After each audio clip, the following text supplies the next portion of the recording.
শিক্ষা ব্যবস্থার মধ্যে এমন এমন কিছু গল্প শেখানো হয়, এমন এমন কিছু কাহিনী শেখানো হয়, যেই কাহিনীর কারণে, যেই গল্পের কারণে আজকে আমাদের কোরআন থেকে দূরে সরে যাওয়া অত্যন্ত সহজ হয়ে গেল।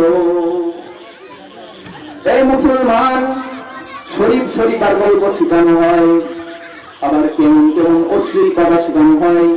কথা সংক্ষিপ্ত করছি, সময় সংক্ষিপ্ততার কারণে। ও মুসলমান, এই সমস্ত নিজে নিজে পুরুষ আল্লাহ পাক রব্বুল আলামিন আপনাকে বানাইলেন, আপনি নিজে নিজে মনে করবেন আমি মহিলা। এমন কুচ্ছিরি বিচ্ছিরি শিক্ষা আমরা চাই না। ও মুসলমান, সেজন্য আমরা আমাদের সন্তানকে স্কুলের মধ্যে পড়ালেও আমরা বাল্যকাল হতে নিয়ে, আমরা শিশু থেকে নিয়ে আমরা পঞ্চম শ্রেণী পর্যন্ত, তৃতীয় শ্রেণী পর্যন্ত মাদ্রাসার মধ্যে দোয়া, কালাম, নামাজ শিক্ষা, উযুর ফরজ, গোসলের ফরজ, এই সমস্ত শিক্ষাগুলো আমরা দিব। দেওয়ার পর কোরআনের শিক্ষা সহিভাবে দেওয়ার পর আপনার যদি মন চায় আপনি স্কুলের মধ্যে দিবেন। হ্যাঁ, আপনার শর্ত আছে।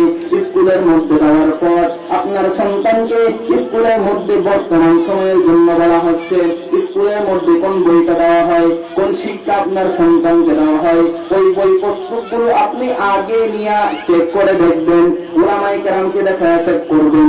যদি দেখেন ওই শিক্ষা ব্যবস্থার মধ্যে, ওই স্কুলের বইয়ের মধ্যে যদি দেখেন পবিত্র কালামুল্লাহ শরীফ, ইসলামের বিরুদ্ধে কোন কথা শেখানো হয়, আপনার সন্তানকে আপনি ইঞ্জিনিয়ার, ডাক্তার কিছু না বানাইয়া মূর্খ রাখলেও আল্লাহ পাক রব্বুল আলামিন আপনাকে ক্ষমা করবে।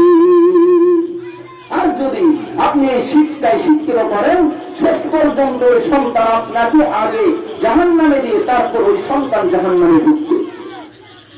আমার মূল কথা হলো, পবিত্র কালামুল্লাহ শরীফকে আমরা আঁকড়িয়ে ধরব। কালামুল্লাহ শরীফের বয়ান হবে, আজকে কুরআন হাদিস থেকে বয়ান হবে। এই বয়ানগুলো আমরা শ্রবণ করে আমাদের নিজেরাও আমল করব এবং এখান থেকে গিয়ে আমাদের প্রতিবেশী সবাইকে আমল করার জন্য উদ্বুদ্ধ করব। আল্লাহ পাক রব্বুল আলামিন আমাদের সকলকে আমল করার তৌফিক দান করুন। সকলে বলি আমিন। কোরআন হাদিস অনুযায়ী আমরা যাতে জীবন যাপন করতে পারি, আল্লাহ তাআলা সেই তৌফিক আমাদেরকে দান করুন। বর্তমান ফিতনা ফাসাদ থেকে যাতে আমরা বাঁচতে পারি, সেজন্য সব সময় আমরা দোয়া করব। আল্লাহ তাআলা আমাদেরকে কবুল করুন। সকলে বলি আমিন। নাসরুম মিনাল্লাহি ওয়া ফাতহুন করিম ওয়া আখিরু দাওয়ানা আলহামদুলিল্লাহি রাব্বিল আলামিন।